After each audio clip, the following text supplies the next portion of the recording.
Copyright John Kim, The Chronicles of Elandris, A Magical Kingdom.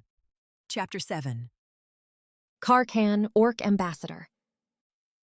Queen Ilaria's jaw dropped. Actually dropped. She had heard stories about General Karkan her whole life, stories that gave even grown elves nightmares. They said he had never bowed to anyone. They said he feared nothing, not armies, not magic, not even death itself. And yet, here he was, on his knees, head bowed so low his tusks nearly touched the ground. Absolutely submissive, completely deferential. To Aemon. Aemon kept the portal open and gestured for Lyriana to come closer. "Karkan," he said, "I want you to meet someone very important." The great orc general lifted his head just enough to peer through the portal. His yellow eyes, fierce eyes that had seen 1,000 battles, found Lyriana. "This is Princess Lyriana of Elandris," Aemon announced. "My betrothed, your future Shadow Empress." Karkan's eyes went wide. Then he bowed even deeper, so deep that his entire massive body pressed flat against the stone floor. "My Empress," he rumbled. His voice was like rocks grinding together, but there was respect in it. True, genuine respect. "My Orc Legion will do the Emperor and Empress's bidding. Command us, and we obey. This I swear, on blood and bone." Lyriana stared at the fearsome creature bowing to her. An 8-year-old elf princess, being called Empress by the most terrifying orc in the world. This was all happening very fast. "Karkan," Aemon said briskly, "I have orders for you." "Command me, master."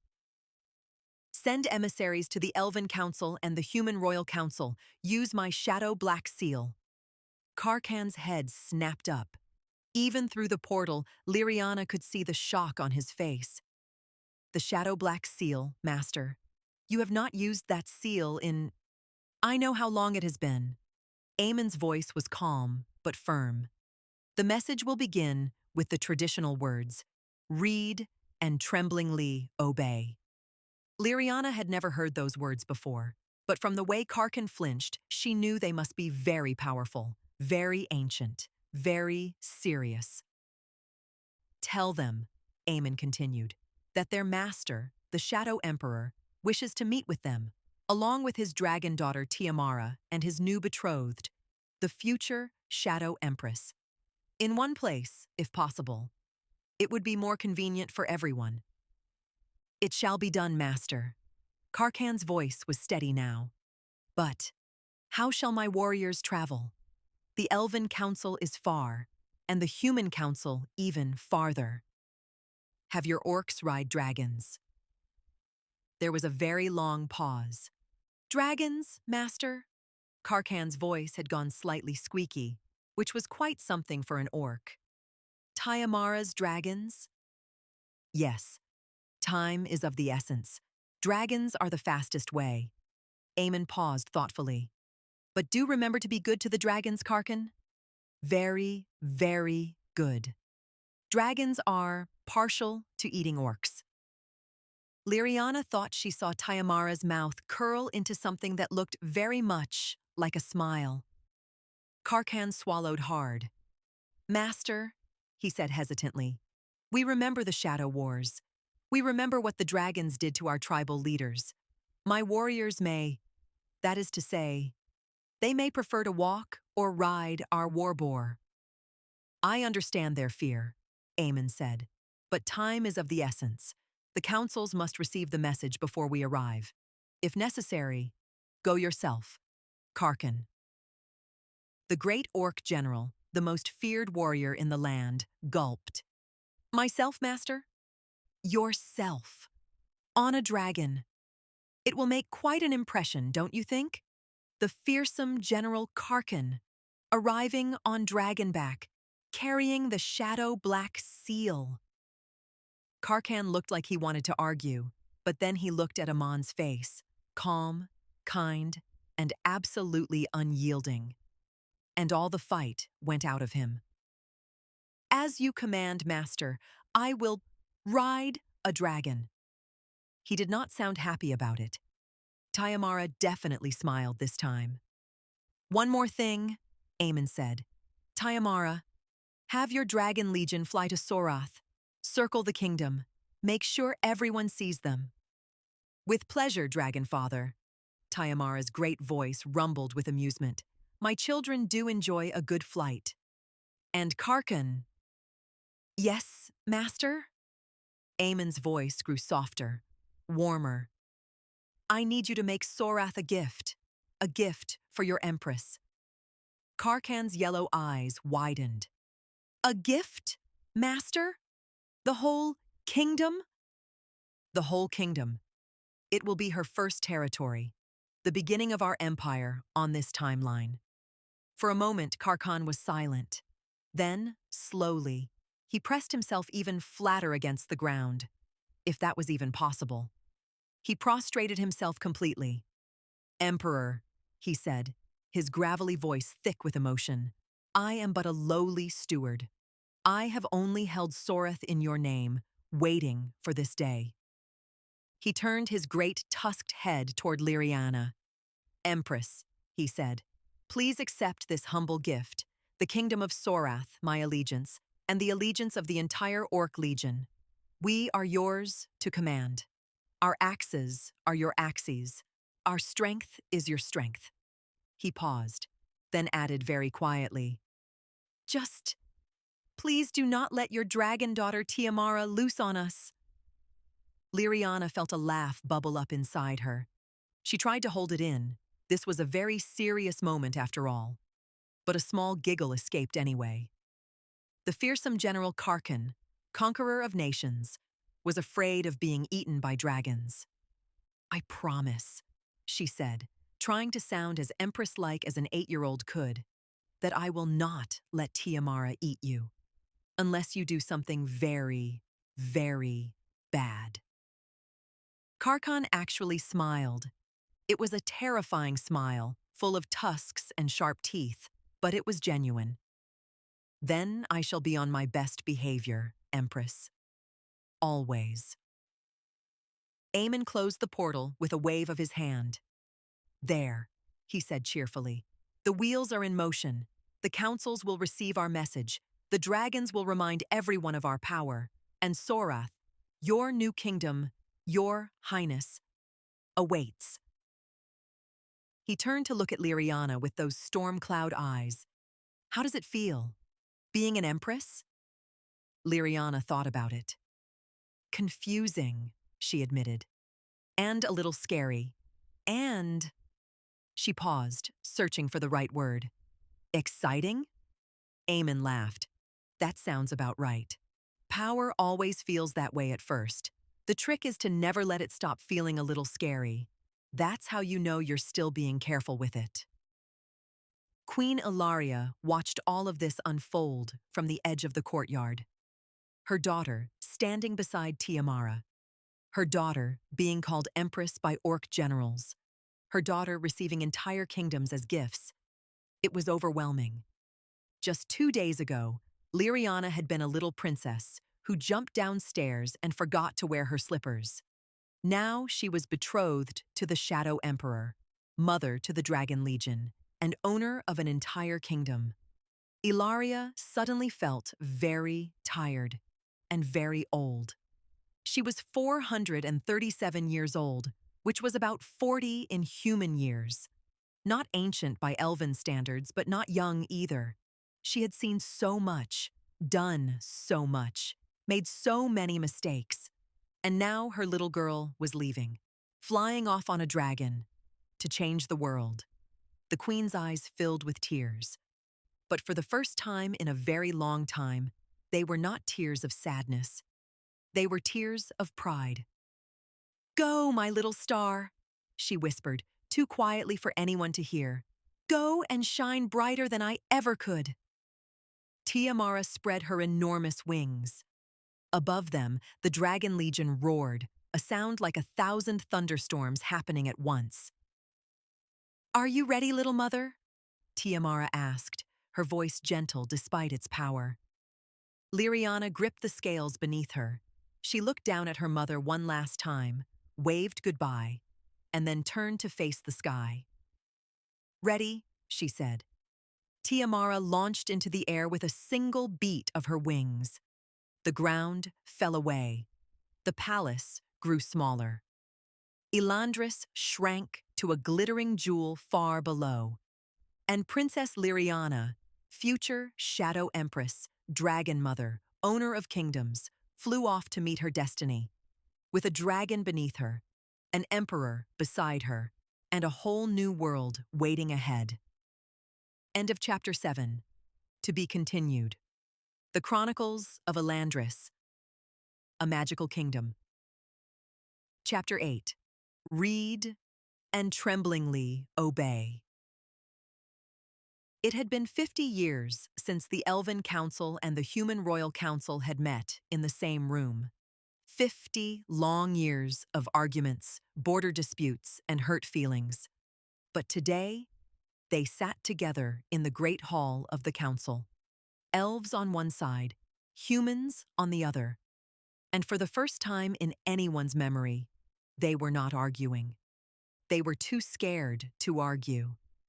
Because sitting in the middle of the great oak table, right between the water pitcher and the bowl of fruit, was a scroll sealed with a mark that no one had seen in half a century. The Shadow Black Seal. Every king, queen, lord, and lady in the room had read the scroll. Some had read it twice. Some had read it 3 times, hoping the words might change.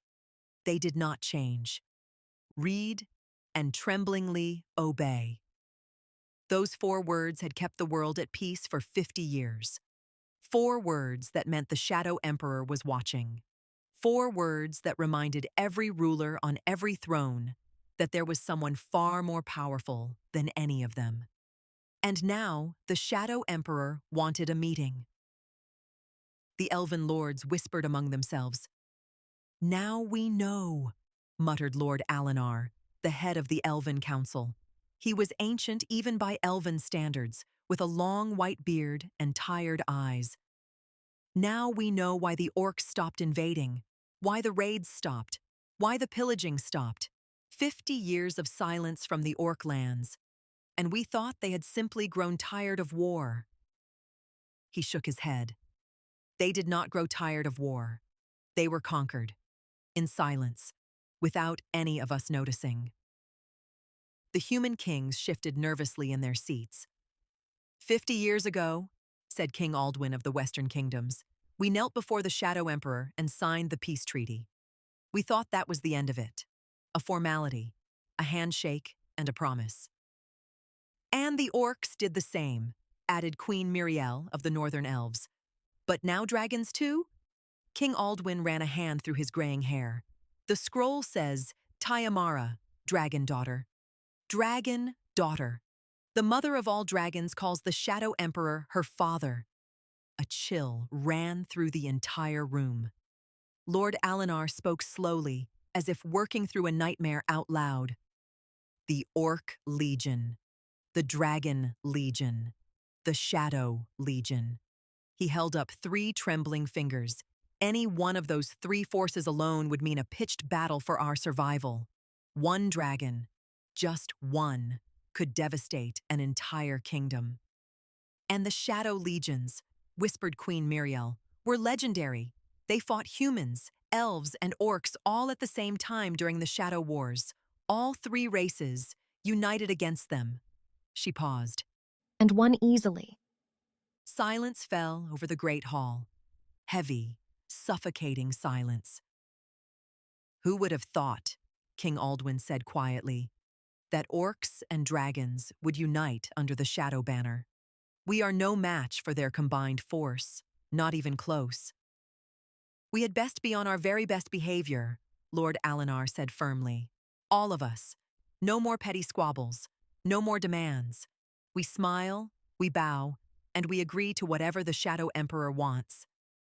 Every head in the room nodded. Quickly. The great doors of the council hall swung open, and Aemon walked in, His mithril armor gleamed. His four orbs spun slowly around him. His storm cloud eyes swept across the room the way a cat surveys a room full of mice. Behind him walked Princess Lyriana. She was wearing a new dress, silver and white, with tiny stars stitched along the hem. Tiamara had insisted on it. Dragons, it turned out, cared very much about appearances. Her wild silver curls bounced with every step. Her green eyes were wide, taking in the enormous hall, the nervous kings and queens, the banners hanging from the rafters. She looked very small and very brave. Aemon stopped at the head of the table. He looked at the faces before him, all of them pale, all of them trying very hard to smile, and spoke. "I hear," he said pleasantly, "that some of you have been seeking my bride as a surety, a hostage." Nobody moved. Nobody breathed. "There must be some mistake," Aemon continued, his voice light and almost cheerful. "Wanting to keep a Shadow Empress as your prisoner? That cannot possibly be true." He smiled.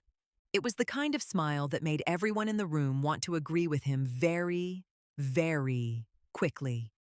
"I came here to confirm that these are ridiculous rumors, nothing more, and also, as written in our peace treaty 50 years ago, to seek a wedding gift for my bride." He turned toward the doors. "Karkin!" he called. "Come!" The ground shook. Through the doors came General Karkin, massive, green-skinned, covered in spiked armor, his yellow eyes burning like torches. The most feared warrior alive. Several human kings grabbed for their swords. Several elven lords grabbed for their wands. But Karkan did not attack. He knelt.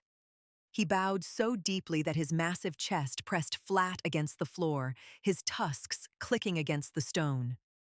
"What is thy bidding, my master?" he rumbled. Every jaw in the room dropped. General Karkin, the terror of the realm, the orc who bowed to no one, was groveling on the floor like a puppy. Before Aemon. Aemon looked down at the orc general the way a teacher might look at a favorite student. "Karkin," he said calmly, "tell the council, what would you do if someone held your empress as a hostage?" Karkan lifted his head. His yellow eyes swept across the room full of kings and queens and lords, and every single one of them flinched. 1,000,000 orc warriors would march, Karkin growled. "We would fight. We would win. We would rescue our empress." He was not finished. Tiamara, our empress's dragon daughter, would lead her dragon legion and burn the place to a crisp. Every castle, every tower, every last stone. Still not finished. And the shadow ninjas would slip through the darkness, rescue our empress, and execute every single person and elf involved. The room was so quiet you could hear a pin drop.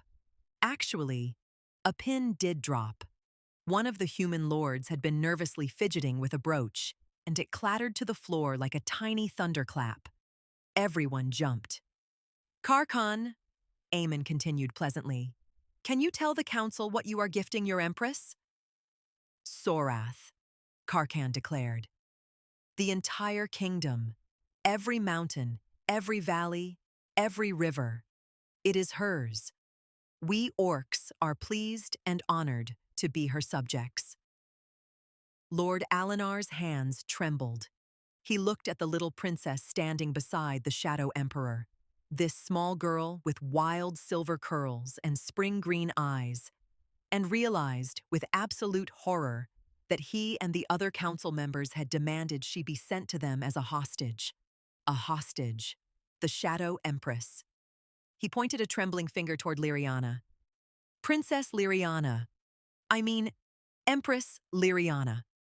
He stood so quickly his chair fell over behind him.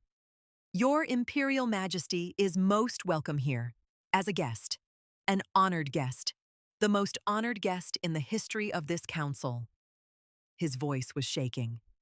"We would never imagine holding an empress captive, never, not in 1,000 years.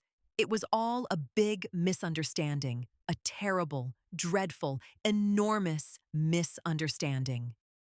The human kings nodded so hard their crowns nearly fell off. A misunderstanding, they echoed. Nothing more. We are thrilled to have the Empress visit. Aemon tilted his head thoughtfully. All the humans that Queen Ilaria has cared for will be resettled in Sarath. And I believe, he said, looking around the room, that the elves and humans may wish to offer gifts to my Empress as a token of goodwill, a sign that this misunderstanding is truly behind us. Lord Alinar nearly tripped over his fallen chair. Yes, of course. The Elven Council would be honored. He spread his arms wide. There are vast forests adjacent to Sorath. Ancient, beautiful forests stretching for hundreds of miles. We beg Empress Lyriana to accept them as our humble gift. Not to be outdone, King Aldwin leaped to his feet. The Human Council offers even more, vast fertile fields to the south of Sorath, the richest farmland in the realm. We humbly gift them to our Empress. Another elf lord stood. And we offer gold for the development of Sorath. A human queen jumped up. And we offer builders, the finest craftsmen in the land. Aemon smiled. Then it was all a dreadful misunderstanding, he asked innocently. You do not wish to hold my Empress as a hostage? Never! The entire council cried in unison. Wonderful! Aemon turned to Karkin. Karkin, cancel the invasion plans, and let Tiamara know there will be no invasion. Every king, queen, lord, and lady in the room breathed the deepest sigh of relief in history. And then silently, one by one, they began to tremble. Because they were all thinking the same terrible thought. What if the Empress truly got sick while in their care? What if she caught a fever? What if she fell ill and, heaven forbid, died? The whole world would burn. It would be the end of everything. One by one, they rose from their seats. They bowed, they curtsied, they practically fell over each other to approach Lyriana. Please, Empress, Lord Alinar begged, please accept our gifts. Please accept our friendship. We are your most loyal allies. Lyriana looked at all these powerful grown-ups bowing and begging and tripping over themselves. She did not know what to say. This was all so much. Too much. Forests and fields and gold and builders. She was 8 years old. She didn't need forests. She needed breakfast. She hesitated. And that hesitation made things worse. Much worse. Because the council thought she was refusing. Perhaps the Empress would also accept noble daughters as handmaidens, Queen Miriel offered desperately, the finest ladies of the elven court, to attend to her every need. And jewels, King Aldwin added frantically. The crown jewels of the western kingdoms. Rubies and sapphires and diamonds, all for the Empress. Aemon leaned close to Lyriana's ear. My bride, he whispered with a smile. Your silence is scaring them half to death.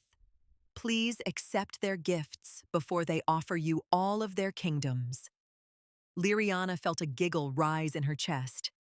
A giggle. Here, in front of the most powerful rulers in the world.